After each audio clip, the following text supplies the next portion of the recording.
Oi, meus amores, tudo bem por aí? Consultório no ar, chegando para ficar com você. As portas se abrem para que nós cheguemos até a sua vida, a sua família, a sua casa e você também tem acesso livre aqui ao consultório de família. O programa sempre feito com muito carinho, pensando em como pode ser um auxílio para você, para as suas demandas no seu dia a dia, nos seus conflitos, as suas dificuldades. E por falar em dificuldade, o que dizer das tantas dificuldades no relacionamento entre homem e mulher? O que dizer quando muitas vezes a diferença entre homem e mulher, em lugar de ser algum desafio para que esse casal se construa, aprenda, um edifique o outro, um seja apoio para o outro, com as diferenças nessa grandeza que é um relacionamento entre um homem e uma mulher segundo o propósito de Deus, por não darmos conta, nós caímos nas divergências todas que muitos de nós ou vivemos ou testemunhamos. Por que será que Deus faz homem e mulher tão diferentes? Por que que esse relacionamento é tão desafiador? Vamos conversar sobre isso? E eu convido você para ficar com a gente com aquele bloquinho de notas ou aquele caderninho e sua caneta aí do lado, aprendendo, anotando, para você pensar, repensar, aplicar a vida. Esse é o objetivo, que não seja a sua terapia, mas um programa terapêutico para te ajudar a pensar, a resolver problemas. E os problemas começam a ser resolvidos primeiro dentro da gente. A gente tem conhecimento, a gente cria novas conexões, a gente repensa, o modo de agir começa a mudar, então as relações começam a sofrer os efeitos positivos das mudanças que ocorrem primeiro dentro da gente. E isso vem com conhecimento, disposição, boa vontade e fé. Com o auxílio de Deus, a gente pode mudar, ver a vida mudar de uma maneira muito linda. Vamos que vamos! Minha convidada de hoje, ela é doutora em educação, mas hoje nós vamos falar de uma das áreas, de um dos lugares da sua experiência, que é muito da sua vivência de fé, de compreensão mais filosófica da vida, sem, contudo, perder de vista jamais a palavra de Deus. Doutora Thalita Silva, bem-vinda! Tudo bem? Tudo bem, Darleide. Estou muito feliz por estar aqui. Obrigada. Pelo convite, eu agradeço. Também uma saudação especial para os amigos e amigas que nos assistem. Sabe, Darleide, para mim foi uma surpresa esse convite, Sim. porque nós vamos conversar sobre um tema que não faz parte da minha formação acadêmica necessariamente, não faz parte do meu trabalho, mas faz parte da minha paixão de vida. É um tema que eu gosto de estudar. E, afinal de contas, além de estudar sobre esse tema, eu vivo, Exatamente. não é? Eu gosto de falar daquilo que eu conheço, daquilo que eu sinto, mas, acima de tudo, daquilo que eu vivo, né? Exato. E, para mim, vai ser um privilégio conversarmos sobre esse assunto. E por onde a gente começa essa conversa? O que te faz estudar esse tema, viver este tema e te trazer essa paixão para compartilhar? Bom, primeiro eu diria que é um presente de Deus para o ser humano, mesmo antes da queda, o casamento, a relação homem e mulher. Então, como cristã, eu estudo esse tema para conhecer a vontade de Deus para a minha vida. Mas eu gostaria de contextualizar um pouquinho. Eu tive que ministrar uma disciplina, um conteúdo, num curso de formação de professores para a rede pública no ano passado, ano retrasado, e um dos temas era a educação pós-pandemia. E eu fui procurar vários artigos contextualizando o cenário do confinamento social e eu me deparei com um estudo da Universidade do Estado do Rio de Janeiro, 5 pesquisadores, um mês após o confinamento decretado pela pandemia da Covid-19, e eles perceberam que no primeiro final de semana de confinamento, no Rio de Janeiro, houve um aumento de 55% da violência doméstica. Ou seja, no primeiro final de semana que a família teve que ficar debaixo do mesmo teto, 55%. No primeiro mês, no Brasil, de modo geral, 37% do aumento da violência doméstica. E daí você pergunta assim, mas espera aí, suponhamos que eu tirei 30 dias de férias para ficar com a minha família. E no primeiro final de semana já há um aumento da violência doméstica. Com 30 dias, há um aumento significativo. Isso é efeito do confinamento? Não. Isso é o tecido familiar que já está esgarçado e que vem à tona num momento de tensão. Né? Então, a gente tem que parar um pouquinho e pensar. Qual o propósito original, e você falou isso na introdução, qual o propósito original de Deus para essa relação homem e mulher que vem de antes do pecado, através de um sacramento, que o casamento é um sacramento oferecido por Deus para a raça humana, e que depois do pecado também tem propósitos específicos. Né? Então, o meu interesse por esse tema, em primeiro lugar, é para a minha saúde emocional, para a minha vida pessoal, e também porque no convívio, numa comunidade cristã, você interage com pessoas que têm dificuldades e você pode apoiar, você pode ajudar. Então, nós estamos vivendo, na minha perspectiva cristã, num grande conflito cósmico. Exato. E a família está no alvo do inimigo de Deus. Porque ele sabe que enfraquecendo a família, ele enfraquece a igreja, ele enfraquece a sociedade. E ele também enfraquece o indivíduo.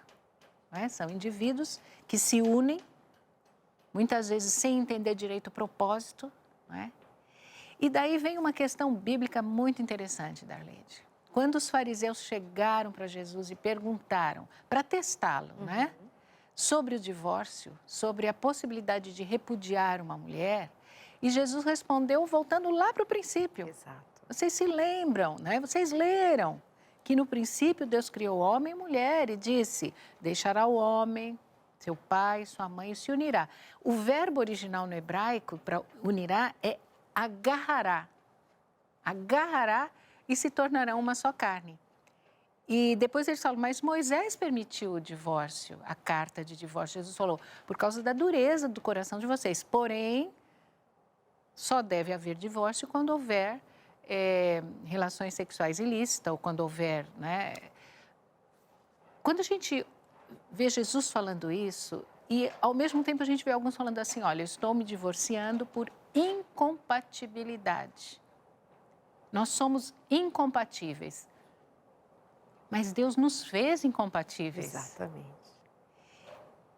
E depois do final do século XX, da última década do século XX, com o desenvolvimento da neurociência, né, os estudos a respeito do cérebro humano, mais a gente se encanta em ver um Deus que planejou um relacionamento entre homem e mulher, mas nos criou não só com anatomia diferente, fisiologia diferente, mas com o órgão central do corpo humano funcionando, né, de formato diferente e funcionando de maneira diferente.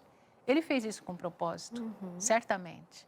Então, eu digo sempre, Deus nos criou incompatíveis. Nós somos incompatíveis. O casamento é o exercício da compatibilidade.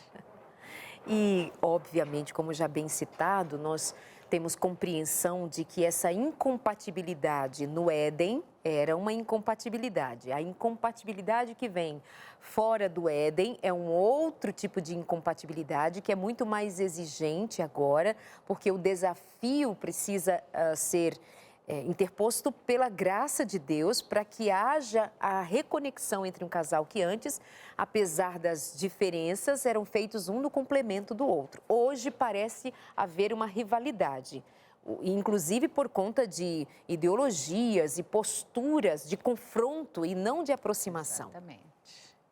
E é interessante a gente notar que com o estudo do cérebro humano, a gente percebe o tamanho do cérebro da mulher é menor que o cérebro do homem. Mas antes mesmo de falar do cérebro, Darlede, se você vai fazer um exame de sangue, quando você recebe o resultado, lá tem o normal. Para homem, o normal é de tanto a tanto. Para mulher, vamos supor, a quantidade de glóbulos vermelhos é de tanto a tanto. No próprio sangue há diferença. Exato. A quantidade de água no sangue da mulher é diferente da quantidade de água no sangue do homem. O metabolismo basal da mulher é diferente. Então, cada célula do nosso corpo diz a que sexo nós pertencemos. Então, o corpo em si já fala. Mas o cérebro, além da questão anatômica, de tamanho, de formato, a questão também fisiológica, o funcionamento é diferente para a mesma atividade. Então, vamos supor, nós vamos ler um livro. Meu esposo vai ler um livro, eu vou ler um livro, o mesmo livro. Se nós estivermos ligados e conectados a um aparelho de ressonância magnética, as áreas do cérebro do meu esposo, que estarão emitindo luz, que estarão funcionando, lendo o mesmo texto, serão diferentes das áreas do meu cérebro. Então, na mulher, apesar de ser um cérebro menor, há concentrações de neurônios em determinadas áreas. E a conexão entre o hemisfério direito e o esquerdo é muito maior. O homem é sempre o esquerdo funcionando, né? A conexão, aquele corpo caloso que liga os dois hemisférios, é mais desenvolvido na mulher porque ela faz mais conexões. Então, para a mesma atividade, o funcionamento do cérebro é diferente.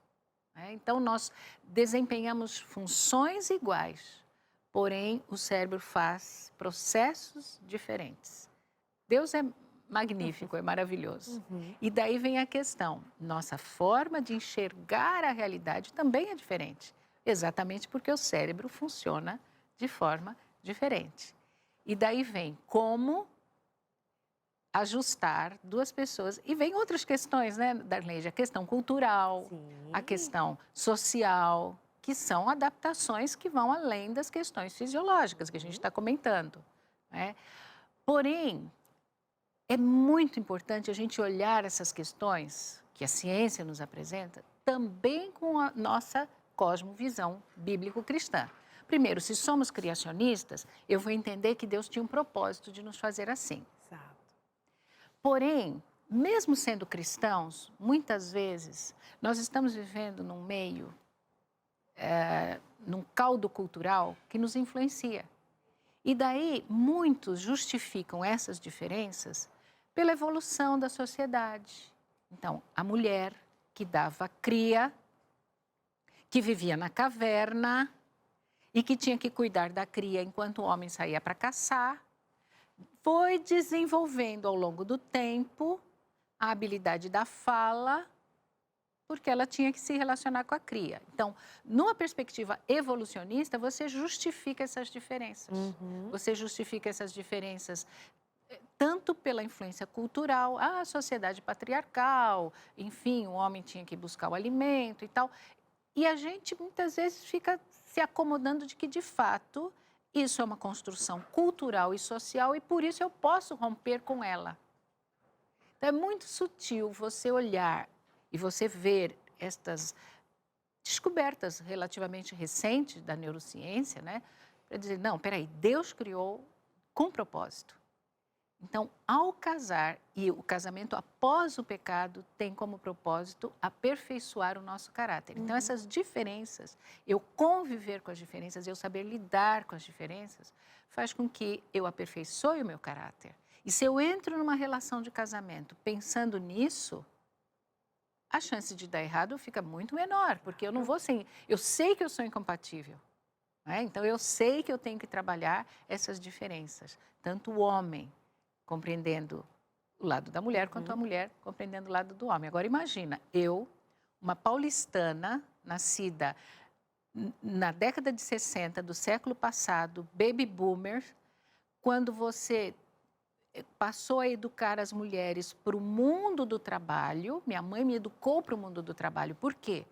Porque com a Segunda Guerra, com o término da Segunda Guerra Mundial, muitos homens foram para a guerra.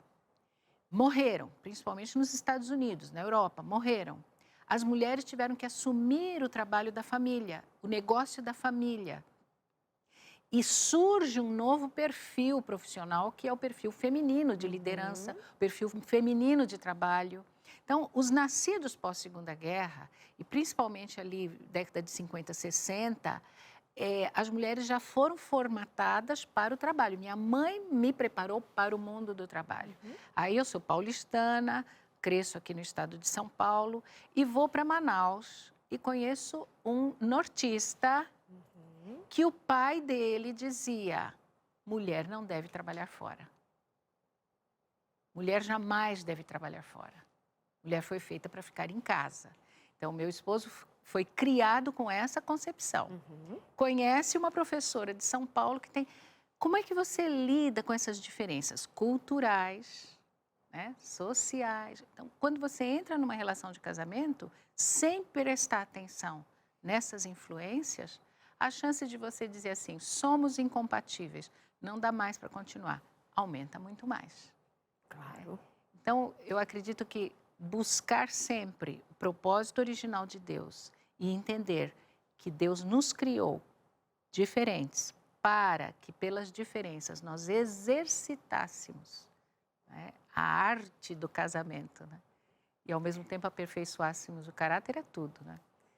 É por isso que eu disse que é preciso haver uma intervenção de Deus nesse processo, porque veja, a sua fala nos vai considerando que há uma possibilidade de nós estarmos, aliás, há uma realidade de nós bebermos numa fonte evolucionista de que vai justificar essas nossas diferenças por conta da evolução e a necessidade de sobrevivência, etc, etc. E ninguém vai negar, a menos que não preste atenção, de que nós somos, sim, em medidas importantes, levados a ler a vida por esse prisma, ainda que nos enxergando e nos identificando como cristãos. Exatamente. Mas há posturas nossas, de cristãos, em nosso meio cristão, que admitem, de alguma maneira, um discurso, ainda que não dê o nome a ele, mas é um discurso que justamente contrapõe o plano, o propósito de Deus.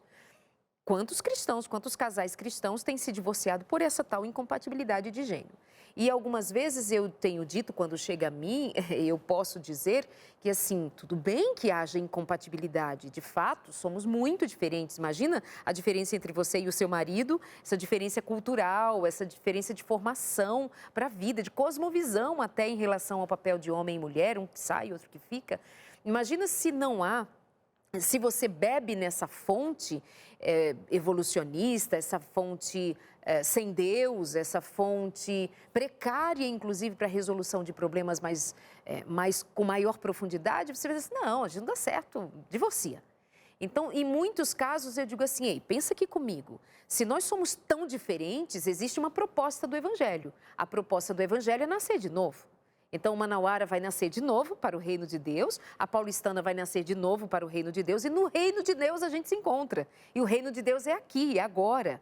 Então, essa ministração do Evangelho, essa compreensão da grandeza com a qual Deus nos criou, porque Ele é grandioso, essa compreensão das nossas diferenças se encontrarem na unidade que há em Cristo Jesus, é por aí que a gente caminha, tá bom? Quero lembrar a você a possibilidade de você estudar mais profundamente sobre o que nós estamos conversando aqui, sobre casamento, família. Inclusive tem uma das lições aqui da revista Entre Família, que é assim, homens de barro e mulheres de osso.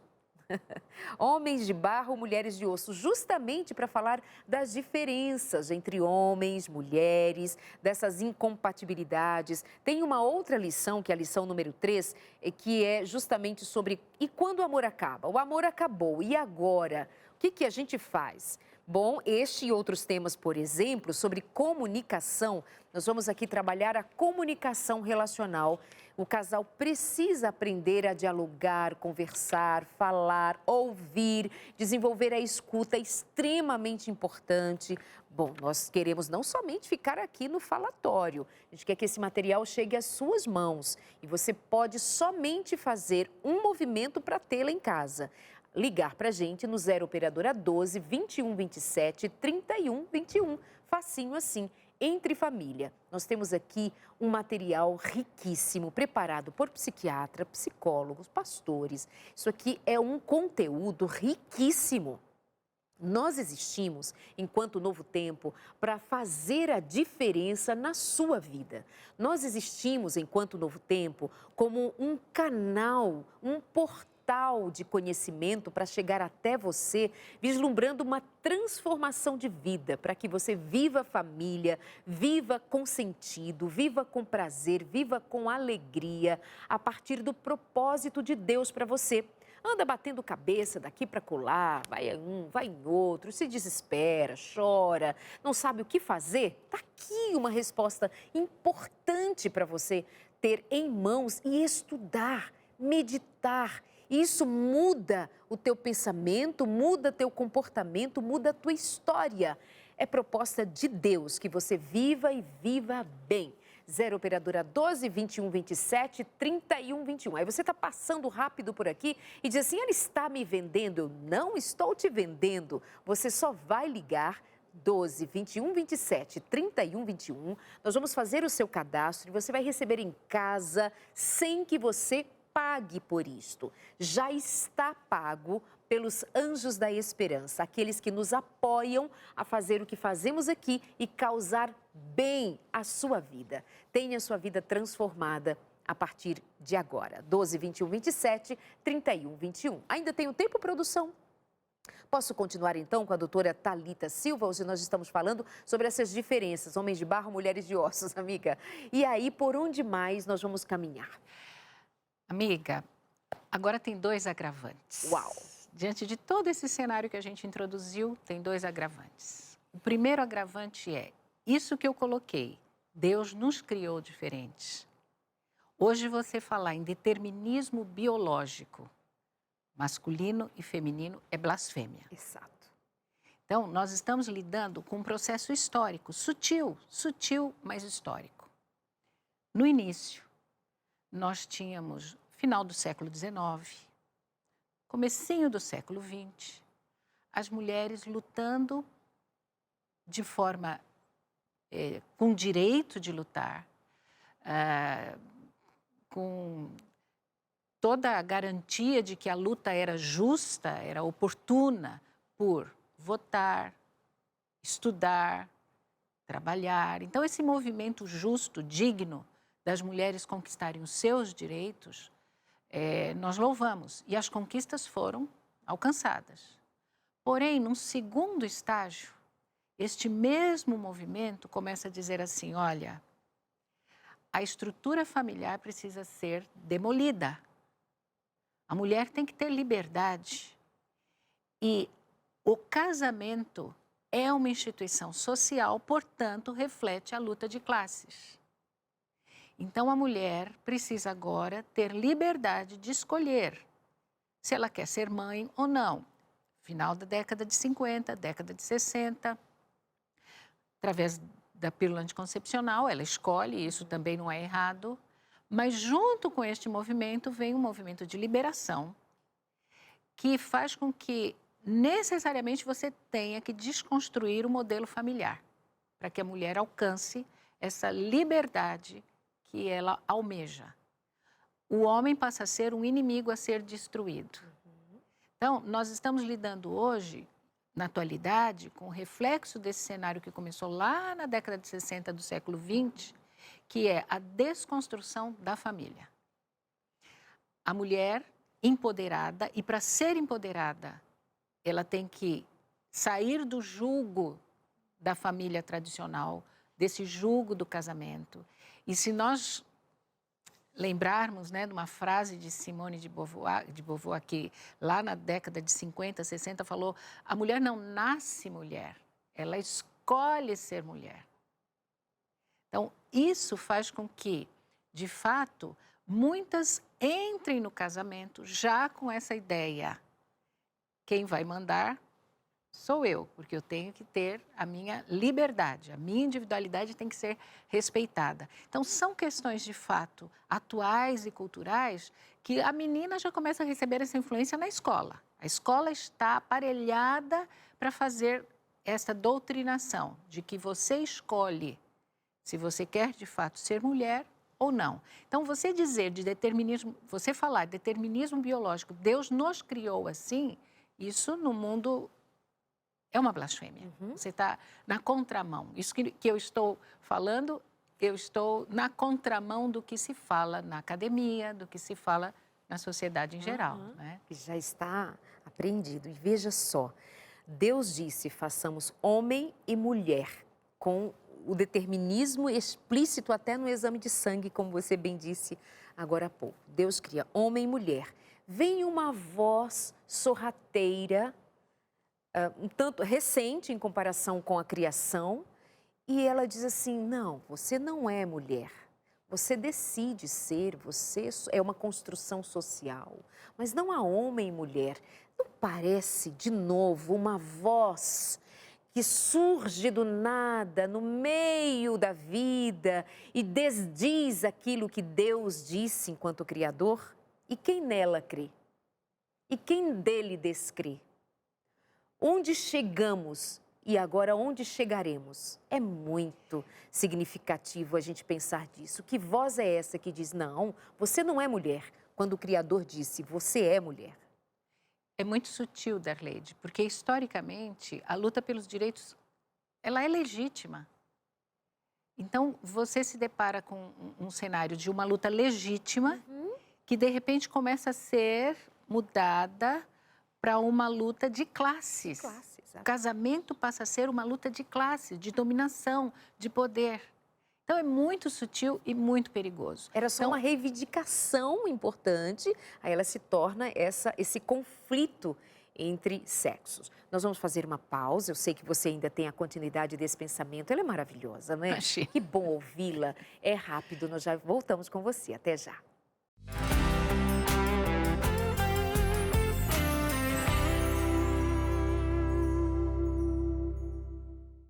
Aproveitou esse intervalo para ligar para a gente e pedir a revista Entre Família? Aproveitou? Que bom que você foi esperto, esperta, ligou para a gente. Essa revista vai chegar para você em casa. Deixa eu ver quantas lições são aqui, 13 lições? 15 lições, com profundidade para você estudar sobre família, os vários temas relacionados à educação de filhos, sua sexualidade, como dialogar, como resgatar o amor. O casamento está assim, borocochô, está meio para baixo, está desconectado um do outro. Quais são as estratégias, quais são os meios? Se você não ligou ainda, aproveita e liga para a gente no 0 Operadora 12 21 27 31 21. Estou esperando você, quero ouvir o telefone tocar.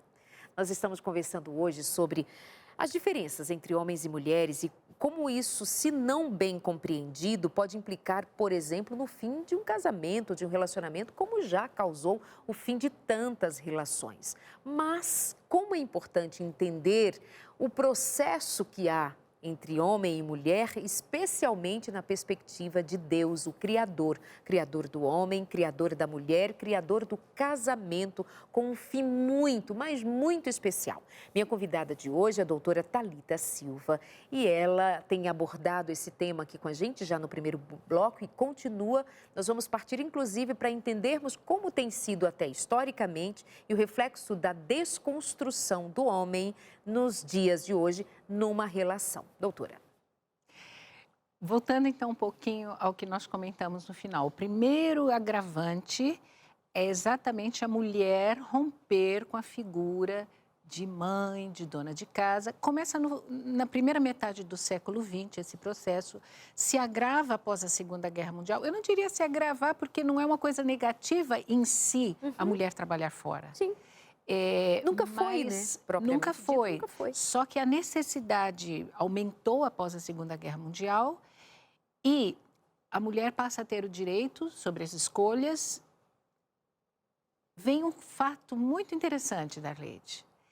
A mulher passa a escolher quando e como ter filhos e ela passa a escolher fazer diferente do que a sua família projetou para ela. Então, o pai dizia com quem ela ia casar, e normalmente elas ficavam dentro de casa, como donas de casa, mas agora ela escolhe com quem casar, ela escolhe também o que fazer depois do casamento e a mulher entra no mercado de trabalho. Bom, quando ela entra no mercado de trabalho, ela começa a se dar bem, porque o estilo de liderança feminino, de fato, chamou a atenção do mundo dos negócios. A mulher tem um jeito diferente de lidar com o trabalho. Há um autor que diz assim, a mulher dá a vida pelo trabalho como dá por um filho doente. Então, a dedicação da mulher, ela mistura as coisas. Enquanto que o homem separa, o lado esquerdo funciona, é racional, a mulher mistura emoção, razão e faz aquele mix. Enquanto o homem lidera de forma piramidal, a mulher lidera de forma circular. Ela fica no meio e se relaciona com todo mundo ao mesmo tempo. Então, são estudos que mostram que o mundo do trabalho começou a ver a mulher como uma coisa interessante na segunda metade do século XX. E daí ela tem que administrar a casa e o trabalho. Ela quer o aconchego do ninho. Tem uma historiadora francesa que escreveu sobre isso na virada do século XX para o século XXI. Ela escreveu um artigo dizendo assim, nó e ninho. Ela quer o ninho, mas ela não quer os nós. Porque para administrar as duas coisas é complicado. Ela fez escolhas, mas ela passa a ter dificuldade. Os casamentos se tornam bem mais frágeis. Não é? E ela diz assim, essa historiadora francesa, ela diz assim, a família, tal qual herdamos do século XX, está, portanto, estilhaçada. E ela monta essa justificativa nessas mudanças sociais, não é? Que a sociedade requer a mulher no mercado de trabalho. E a mulher também gosta, quer se realizar profissionalmente e tal, mas o ninho tem nós, ela tem dificuldade. Então, aliado a isso, vem esse movimento feminista de desestruturação da família como um lugar de luta, né, por poder.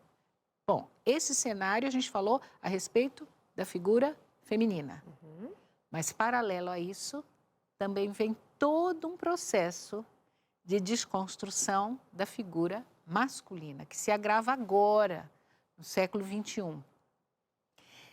Há um doutor, professor de Harvard, que estuda isso há muito tempo, o doutor Philip Zimbardo. E ele desenvolveu uma teoria sobre a morte do homem. Então, ele começa a explicar menino, menina, tipo de brinquedos, tipo de atividade, desempenho escolar.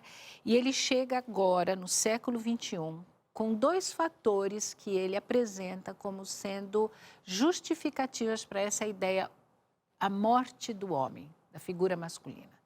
Então, ele diz que com o uso excessivo de videogames pelos homens, os relacionamentos, principalmente de forma virtual, faz com que o homem prefira, e ele dá explicações psicológicas, de que há um movimento cortical de preferência de viver em comunidades com outros homens. Então, o homem prefere estar no bar com os amigos, prefere estar num time, numa gangue, que é todo um movimento desenvolvido principalmente a partir do uso excessivo da tecnologia. Ele se relaciona por meio da tecnologia.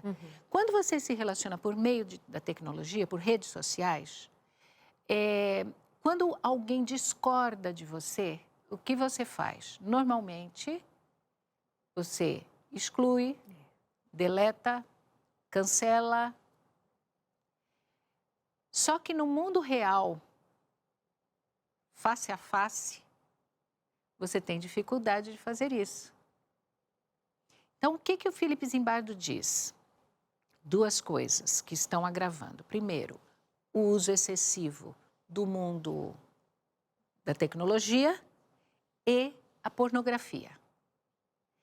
Tem um escritor evangélico, um pastor, Greg Johnson, que ele escreveu um livro chamado O Mundo sobre os Olhos de Deus, alguma coisa assim, o mundo na ótica de Deus. E quando ele fala sobre sexualidade, ele fala que ele tem um amigo pastor de uma grande igreja, de uma grande comunidade, e na sala pastoral dele, os homens que ele atende, 50% homossexualismo, 50% vício em pornografia. E ele diz que o vício em pornografia é muito mais difícil de se tratar e de se curar do que o vício em cocaína e em crack. E a pornografia dá uma satisfação fisiológica para o homem que faz com que ele não precise necessariamente se relacionar ao vivo e a cores com uma mulher. Então, o Philip Zimbardo diz assim, olha, os rapazes, o relacionamento social deles são nos pubs, nos bares com outros rapazes. Se ele precisa se relacionar com uma mulher, é para sexo, porque dá trabalho, e aí voltamos ao início da nossa conversa, dá trabalho entender essa diferença, dá trabalho lidar no face a face com o diferente. Porque ele está se acostumando a só se relacionar virtualmente com quem pensa igual ou com quem compartilha das mesmas ideias, da mesma ideologia, dos mesmos gostos, da mesma visão de mundo, de política. Então, o que está acontecendo? No mundo real, este rapaz não é mais a timidez de antigamente, mas é uma incapacidade de falar. A comunicação está difícil.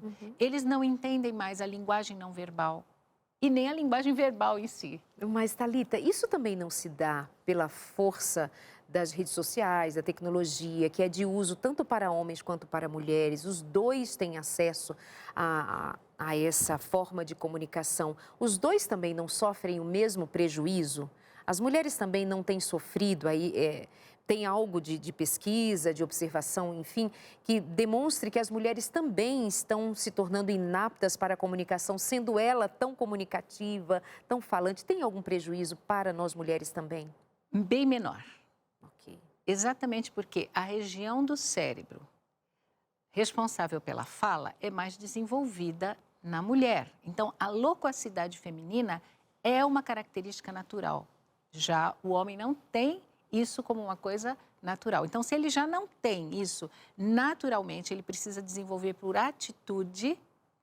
Então, a loquacidade, ou se você for mapear o cérebro do homem, a região do cérebro responsável pela matemática, pela localização espacial, é mais desenvolvida do que na mulher.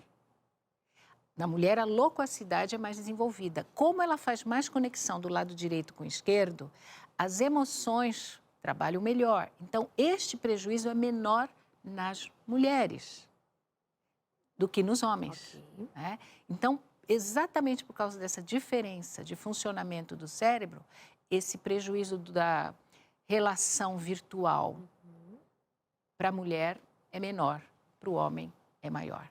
Por isso que o Philip Zimbardo é muito enfático em dizer... e quando ele pergunta, o homem vai morrer? A morte do homem é porque a figura masculina, as características masculinas estão sendo destruídas. Ao ponto dele dizer assim, alguns homens têm que pedir desculpa por ter testosterona. Exato. Então, é muito interessante quando você começa a juntar as peças desse quebra-cabeça, você vê que é um processo intencional, histórico, de desconstrução da figura da mulher, de desconstrução da figura masculina.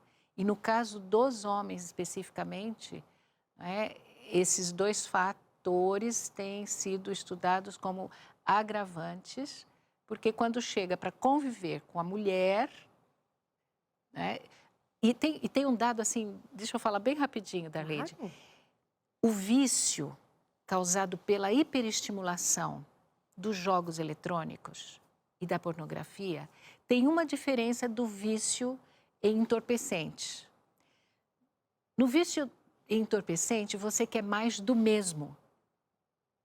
No vício da hiperestimulação dos jogos e da pornografia, você quer mais diferente. Você quer mais com diversidade. O mesmo já não serve, você quer outro, você quer novidade.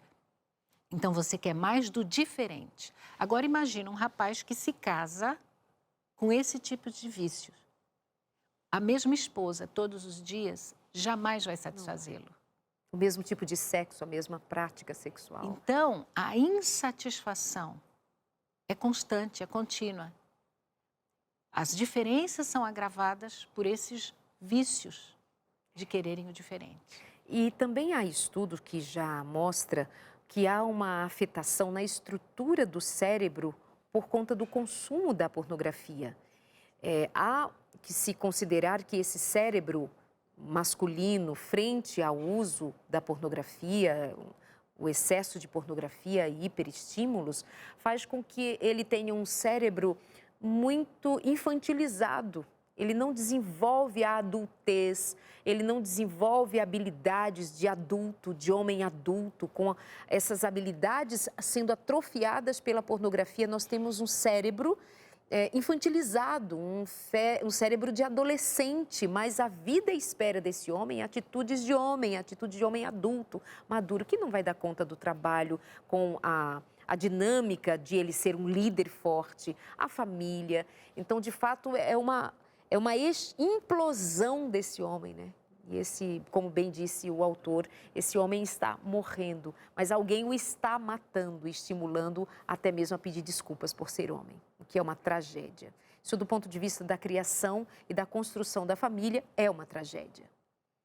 E o que me preocupa também, Darleide, é que isso está entrando sorrateiramente nas salas de aula, sentando nas cadeiras nas salas de aula, e a educação sendo um instrumento desse tipo de doutrinação. Exato.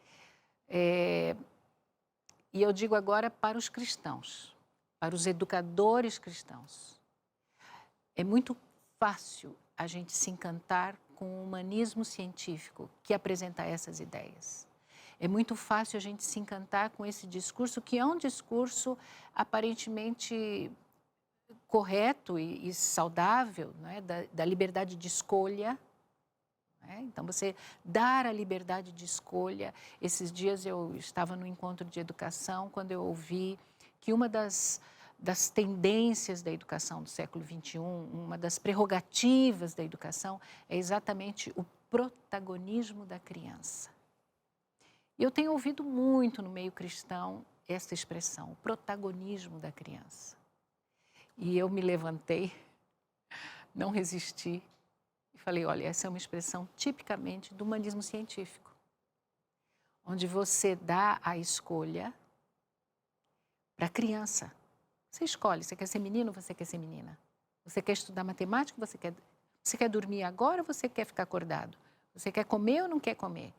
Esse protagonismo para um ser que está em desenvolvimento, contudo, que traz em si a natureza com propensão para o mal.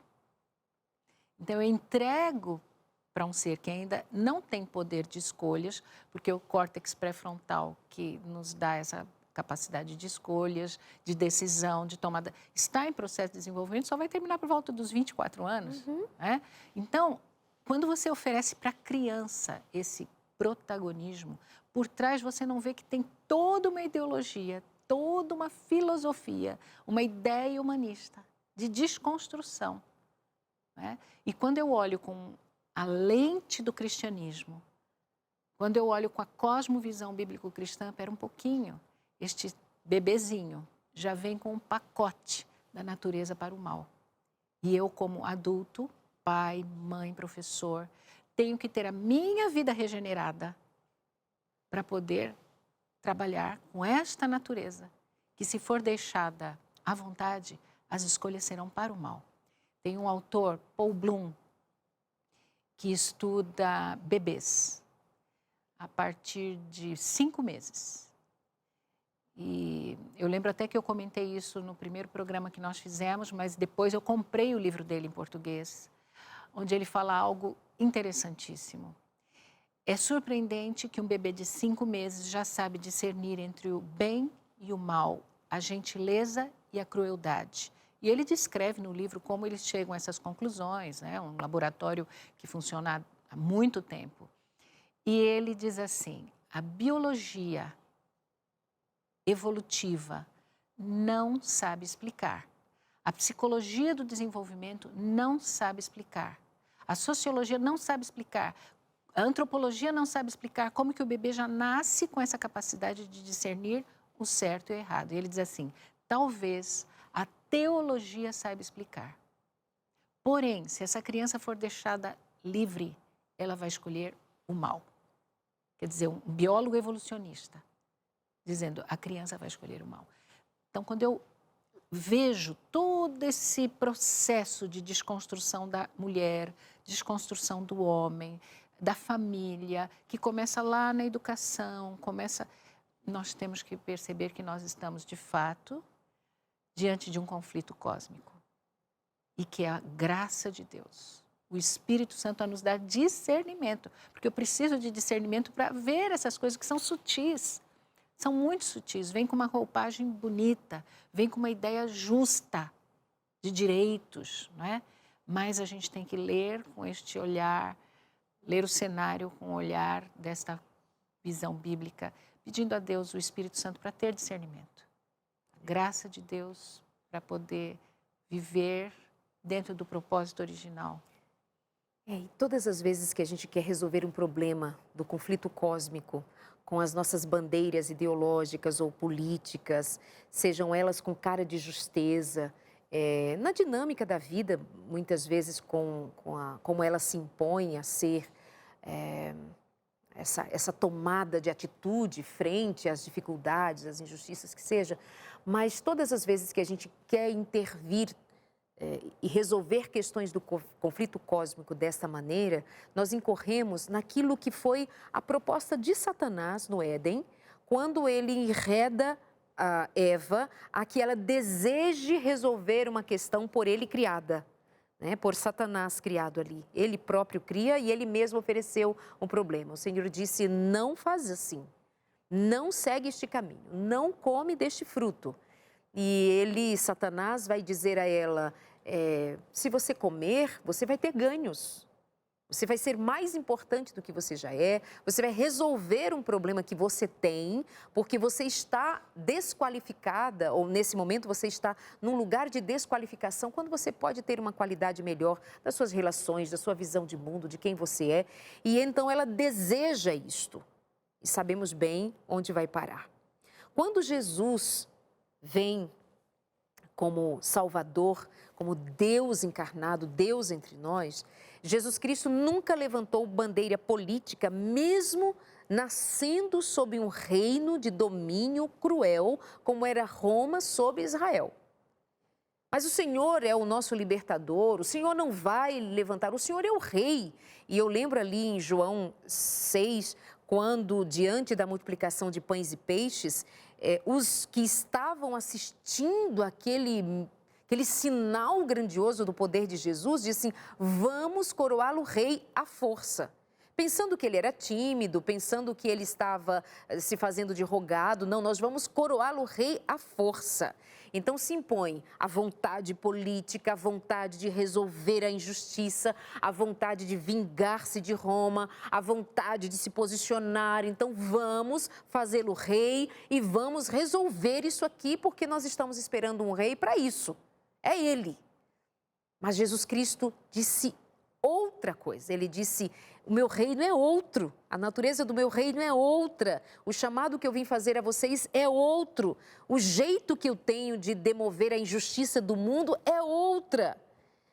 Mas a gente acaba por incorrer nos mesmos erros, ouvindo a mesma serpente e usando dos mesmos argumentos e dos mesmos instrumentos que aqueles que estavam diante do próprio Jesus quiseram usar. E deu muito trabalho para Jesus convencê-lo de que a natureza do seu servir, a natureza do seu existir, da sua vinda, a natureza do seu reino é de outra dimensão, para justamente confrontar esse grande conflito, e sendo ele quem é, um Deus soberano e vencedor.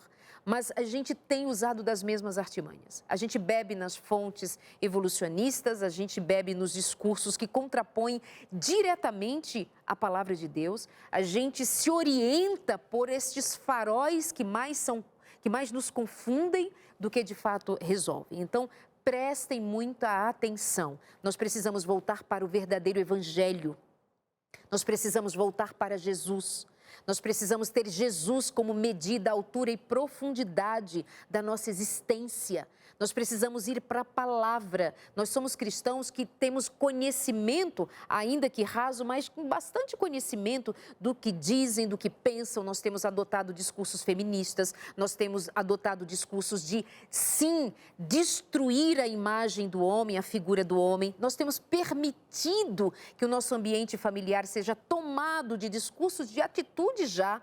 As igrejas, os púlpitos, os pregadores, as pregadoras, os pastores, as pastoras precisam estar muito alinhados de volta ao Evangelho, senão nós seremos vencidos. Porque, como você bem disse, Thalita, o discurso é interessante, o discurso aparece nos nossos encontros, nas falas dos nossos. Isso é um perigo muito grande. Exatamente. E eu acredito, Darleide, que o propósito original de aperfeiçoar o nosso caráter, eu digo assim, casar não é difícil, permanecer casado é, porque é um exercício de aperfeiçoamento do caráter, onde me leva para o céu. Né? Eu tenho que, o casamento tem que me ajudar a ir para o céu, a sonhar com a nova terra. Né? E, ao mesmo tempo, quando fala uma só carne, é nós conseguirmos chegar num grau de unidade. Havia um pastor que já faleceu que dizia assim, a trindade, quando façamos o homem a nossa imagem, homem e mulher, a trindade são 3 em 1, com funções distintas no plano de salvação. Então, nós precisamos ser um com funções distintas, com maneira de ver a vida distintas, mas chegarmos a esse grau de unidade, olhando para a mesma direção, com propósitos e sonhos. E aí essa paulistana casada com manauara, hoje a gente se olha, um já sabe o que o outro está pensando. A gente já consegue esse grau de intimidade, que é uma construção de toda a vida. É lógico, você não consegue isso nos primeiros anos de casado, mas, acima de tudo, quando a gente tinha alguma divergência, é lógico, a paulistana e o manauara, peraí, nem o que eu penso, nem o que você pensa, que a Bíblia fala. Nós temos muita literatura, vamos à fonte. Não é o que eu acho, não é o que você acha. Não é o que eu creio, nem o que você crê. Vamos à fonte. A palavra de Deus é o rumo certo. Eu sei, Darleide, que tem muitas pessoas que nos assistem que têm dificuldade nos relacionamentos, que têm, por vezes, maridos cruéis, autoritários, né? Mesmo esposas que negligenciam suas funções de mãe, Nós vivemos lutando com a nossa própria natureza. Mas eu tenho certeza que o amor divino em nosso coração nos ajuda a resgatar o amor humano. O que fez eu escolher o Jonas ou o Jonas me escolher foi o amor humano. Ele é legítimo. Por que eu não escolhi o irmão dele? Por que ele não escolheu a minha irmã? Porque há o amor humano, há o eros que nos uniu. Mas ele sozinho não segura casamento. Ellen White, no livro Lar Adventista, ela fala assim, Deus deseja lares felizes, mas o amor humano precisa estar unido ao amor divino, porque ele deseja a nossa felicidade. Então, é um processo, mas eu amo falar sobre esse tema, porque eu sei que o que Deus planejou lá no início era para a nossa felicidade, e Ele continua interessado na nossa felicidade hoje. E Ele nos ama, Ele quer nos ver, quer ver filhos felizes, né? O casamento foi uma dádiva, foi um presente de Deus. Por isso eu digo, apegue-se ao doador do presente. Clame ao doador do presente, peça a Ele, me ajude a administrá-la e lidar com isso. Minha mãe se apaixonou por Jesus e meu pai não se apaixonou por Jesus. E ela passou 18 anos orando por ele. Papai gostava de cantar em boate. Papai saía para boate, sexta-feira à noite, chegava na madrugada do sábado, e muitas vezes ele encontrava ela ajoelhada. E passaram-se 18 anos. Papai chegava embriagado em casa. Ela estava olhando pela janela, via quando ele chegava, ia para o quarto. Ele deitava na cama, ela tirava o sapato, não abria a boca, não reclamava. Um dia ele chegou com mancha de batom na camisa. E ela falou para ele assim, elas querem que eu brigue com você, mas eu não vou brigar com você. Mãe foi uma sábia e lidou com isso até que, por fim, o Espírito de Deus trabalhou. Papai se tornou um apaixonado por Jesus, um cristão, assim, dedicadíssimo para as coisas de Deus. Amava cantar. Ele cantava em boate, passou a cantar para Jesus. Então, Darleide, eu vivi e eu vivo a certeza de que Deus quer nos ver filhos felizes. Sem mais. Sua mãe se apaixonou por Jesus e sua mãe se tornou apaixonante, né? E qual o nome da sua mãe? Esmeralda, ela faleceu Esmeralda. há um ano. Hoje nós estamos falando o nome dela, lembrando da história dela, e você é a continuidade da história dela. Sim. Por mais mulheres assim, por mais Espírito de Deus em nós mulheres assim e em homens também, que homens e mulheres vivam para a glória de Deus, porque existem para a glória de Deus. Obrigada, minha querida. Muito bom ouvi-la sempre, recebê-la sempre. Deus te abençoe. Eu que agradeço. Um abraço para todos aqueles que nos assistem. E agradeço sempre por estar aqui no consultório de família. Obrigada. Beijo, meus amores. A gente se encontra no próximo, por aqui, na sua telinha. Um beijo, até lá. Que Deus te abençoe muitíssimo. Ó, aproveite e pede a revista Entre Família, 12, 21, 27, 31, 21. É para você. Muito amor. Beijo, até mais.